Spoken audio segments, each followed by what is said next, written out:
Yo mga idol, kamusta? Sports Talk PH nga pala. Ang pahiwatig ni Casimero, pag-usapan natin yan mga idol. Ngunit bago ang lahat ay huwag kakalimutang mag-subscribe at i-click ang notification bell button for more sports talk. So para nga po sa mga hindi nakakaalam ay kumpirmado ng pumirma ang current undisputed super bantamweight world champion Japanese monster na Oya Inoue ng mahigit kumulang $20 million o mahigit 1.1 billion pesos na kontrata sa ilalim ni Turki Al-Sheikh ng Saudi Arabia nitong linggo lamang. Ayon kay Inoue ay hindi daw lahat ng fighters ay nagkakaroon ng pagkakataon na makakuha ng ganitong klaseng kontrata, kaya naman isang napakalaking karangalan umano nito para sa kanya. At dahil umano nasa kalahati na siya ngayon ng kanyang matagumpay na professional boxing career, kaya naman isang panibagong motibasyon daw ito para sa kanya at na-excited na umano siya para sa mga pwedeng mangyari sa hinaharap ng dahil sa kontrata niya na ito.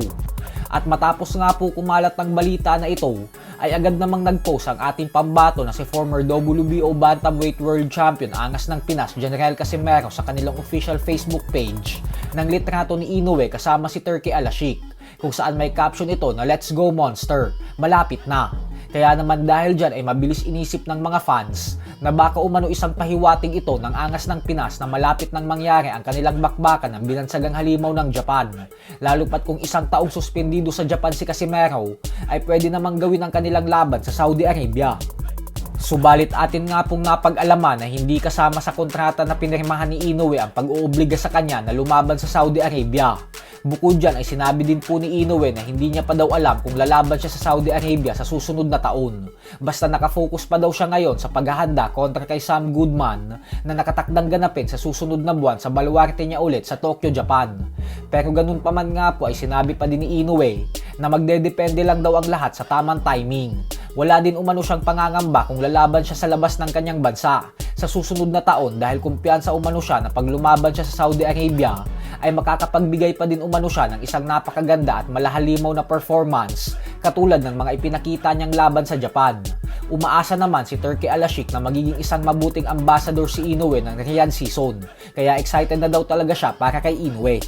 Sa kabilang banda naman mga idol ay bagamat nga po inaasahan ng karamihan na magmimistulang isang madaling laban lang para sa current WBA Lightweight World Champion Gervonta Tank Davis, ang kanyang sunod na makakasagupa na si current WBA Super Featherweight World Champion Lamont Roach Jr. ay tila hindi nga po talaga nasisindak si Roach sa kabila ng raakyat siya ng isang dibisyon para sa kanilang bakbakan sa susunod na buwan. Lakas loob po kasing bumanat si Roach na wala daw siyang nararamdaman na kahit konting takot man lang kay Davis. At bagkus lalaban daw talaga siya ng buong tapang dito. Gagawin niya umano ang lahat ng kailangan niyang gawin upang maipatikim kay Davis ang kauna-unahang talo nito sa kanyang buong professional boxing career.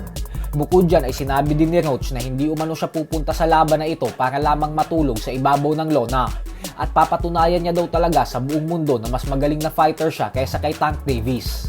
Pero sa kasamaang palad nga po para kay Lamont Roach Jr. ay pinagtawanan lang ito ng mga fight fans nang dahil sa sinabi niya kasi hindi talaga makita ng mga tao kung paano ito makakahanap ng paraan para makalusot at masilat si Davis. So hanggang dito na lang po muna tayo mga idol.